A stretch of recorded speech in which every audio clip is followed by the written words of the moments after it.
Hi, my name is Richard Stenhouse, Managing Director and Founder of Global Elite Sports, which specialises in the recruitment of senior executive and high performance appointments for professional sports franchises, national sports organisations and governing bodies.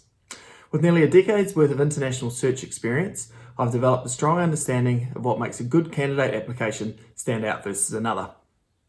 And whilst the entire sports sector, like others, is very much in limbo at the moment, I still believe it is a good time to make a successful career transition into the business of sport, as the global sports sector continues to be one of the fastest growing markets.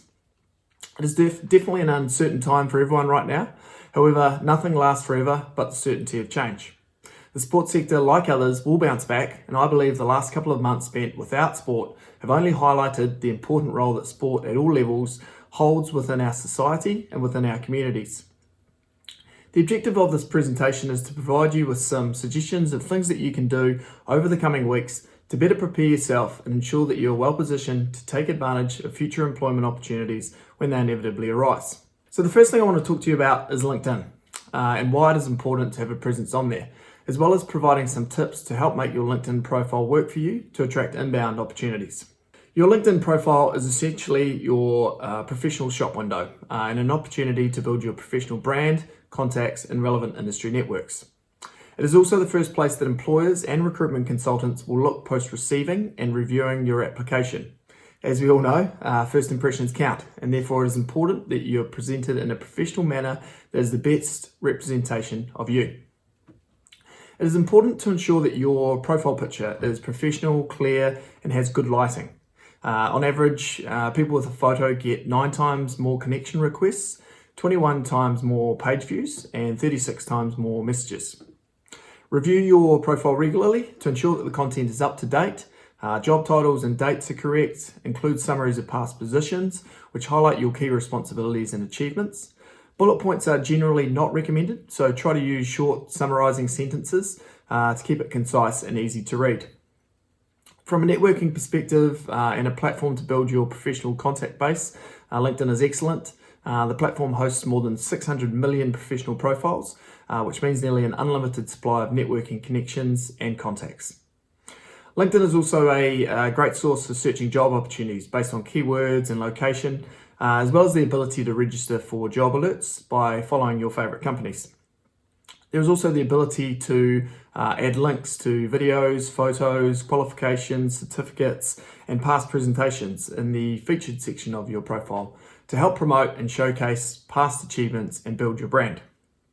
And finally, there's an opportunity to tap into industry news and view updates from your connections, groups, and companies that you follow to help build your knowledge and capability within your sectors of interest.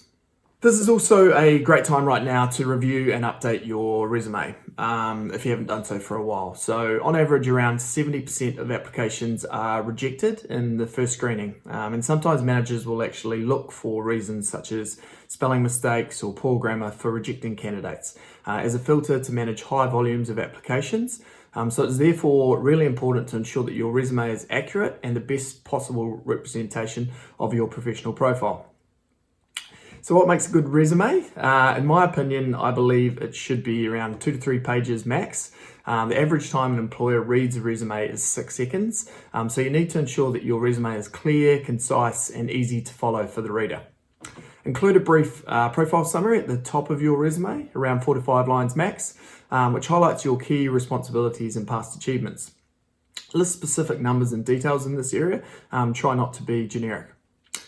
It is important to ensure that your job titles, past employers, dates of employment, and most importantly, contact details are clear, easily visible, and consistently formatted throughout your resume.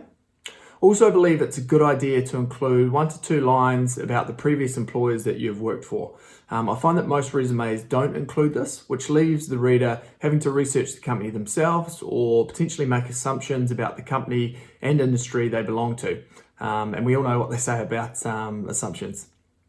As I mentioned earlier, resumes are often rejected due to spelling mistakes, poor grammar, lack of relevant or specific information, unprofessional email addresses, and clumsy formats. So I encourage you to share your resume with a friend or a colleague and ask them for some independent feedback. Next thing I want to talk to you about is cover letters. My first point would be that if a job advertisement asks for a cover letter to be included as part of the application process, then make sure you include one. Many applications don't, which makes it very easy to reject that candidate application from further consideration in the process. So how to write a good cover letter? Again, I believe it should be short, succinct and specific, so 1 page max. Many candidate applications with cover letters are too long, with too many support documents, video links, certificates, references. So in my opinion, less is more. Tailor your cover letter to the job. So a generic cover letter with no reference to the employer, job that you're applying for, recruitment consultant or hiring manager, suggests limited research or serious interest in the opportunity. There's nothing more frustrating than reading template cover letters with no mention of the employer or addressing specific requirements of the role. Be specific with tangible examples, achievements, responsibilities, and other qualities that you can bring to the position. And finally, I'm a strong believer that the best way to increase your chances of being considered further is to make a personal connection with the hiring manager or consultant through writing a personal email, sending a text, post your application, which helps you stand out from the crowd and makes you more memorable. Just the one message is fine though. Don't keep looking for updates as they're often dealing with high volumes of applications. So constant follow-up may actually frustrate them. My next point is around future career goals. So use this time to reflect on whether your current job or career is making you happy and providing you with the job satisfaction that you're looking for. Seek clarity on what makes you happy and potentially look to identify what is lacking in your current role that will be an important consideration for you when seeking a new role and new employer in the future. Identify the skills that you'll need to have in order to achieve your future career goals. If you're serious about taking control of achieving your professional goals, it's crucial to subjectively take stock of your current skill set and then put concrete plans in place to plug any gaps that you currently may have. Now is the perfect time to reflect and work out what direction you want to take your career, and then put the required steps in place to be able to achieve that. The next one is a very important one, and that is to stay connected during this time and invest in your relationships. Effective networking and the ability to form relationships across different industry sectors is vitally important when exploring changes in your career. Developing and increasing your professional networks not only brings about potential career opportunities, but also deepens your understanding of different industry sectors and helps form relationships that may be able to assist you in the future. My advice to build breadth in your relationships is to attend relevant industry networking events and conferences that are in line with your interests. In sport, for example, there are many sport-specific industry events that take place annually across Australia and New Zealand. So search what industry events are coming up in your area and follow specific groups and individuals who will help keep you informed of upcoming events. Identify, connect and build relationships with key influencers within your particular areas of interest. And most importantly, stay connected and keep in contact.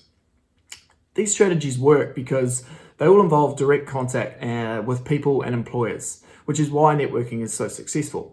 Direct contact with people and employers increases the chance that you will obtain an interview, often for a position that is known about by only a few other individuals or before it is even released into the market. But it is important to note that networking takes work. And if you are unwilling to work hard to find time to invest in building and maintaining these relationships, then how can an employer or decision maker trust you to work hard once you've secured the job? I also think it is a good time to write and share your ideas and views through blogs, podcasts, journals, etc. Your narrative is important in how you present yourself to potential organisations. So by developing a compelling profile and credibility within the sector, you can help create potential opportunities for you in both the short and long-term future. I encourage you to build and shape your brand by writing these blogs and sharing your ideas on industry-related events and topical issues to help build credibility within your chosen sector and provide an insight into your personality to potential employers. This also helps decision makers to gain a better insight and understanding of your professional capability and further strengthens your professional profile. As I said earlier when discussing LinkedIn, build your professional connections through LinkedIn, follow organisations at brands that you would like to work for, and sign up to job opportunities through their website to gain an immediate head start over other candidates. My next recommendation involves identifying and getting clarity about your point of difference and your unique selling proposition. So use this time to identify your key strengths and unique points of difference that make you stand out versus your competition. By understanding the value of your unique skills and experience, you'll be able to communicate these more effectively to the organizations that you are targeting and hoping to secure employment with. Don't forget about your soft skills as well, as these are critically important. The sports sector is hugely people-orientated, with so many varying groups of important stakeholders in the sector. So being able to work collaboratively across different groups of people and positively contribute towards company culture is incredibly highly valued. This is also an excellent time to invest in upskilling yourself through additional training so that you can hit the ground running and again create a competitive edge over other candidates. Perhaps you've noticed that there are certain skills that would be beneficial to have in your current or dream role moving forward, or maybe you've been thinking of ways to future-proof your skill set given the ever-changing nature of the world around us. Whatever your motivation, there is no better time to learn new skills from home. Thankfully, the rise and prevalence of online learning means that there is no shortage of online courses, classes, workshops, or even entire degrees that can be completed from the comfort of your own home. During and post-COVID, it will be critical to leverage these online platforms to reskill and upskill yourself. My final point is to keep positive and stay motivated when searching for new opportunities. Be strong, stay positive, because things will get better. It may be stormy now, but it never rains forever. Now is the perfect time to reflect, review, take stock, seek opportunities to develop and grow, improve and enhance your capability and your skill set in order to put yourself in the best possible position to be ready to take advantage of these opportunities that will inevitably arise once the rain clouds disappear. Use this time to embrace change, innovate and modify, adapt yourself and overcome, brainstorm business ideas, think outside the box, become resourceful, upskill, learn, share ideas, and most importantly, stay connected with others. We will all get through this and grow into better people with better perspective and better balance to our lives. So just to finish, a quote from William Bridges, who is a change and organizational expert. Change is situational. Transition, on the other hand, is psychological. It is not those events, but rather the reorientation or self-redefinition that you have to go through in order to incorporate any of those changes into your life. Without a transition, a change is just a rearrangement of the furniture. Unless transition happens, the change simply won't work. So go get started, stay safe, look after your loved ones, keep washing your hands, and good luck. Thanks for watching.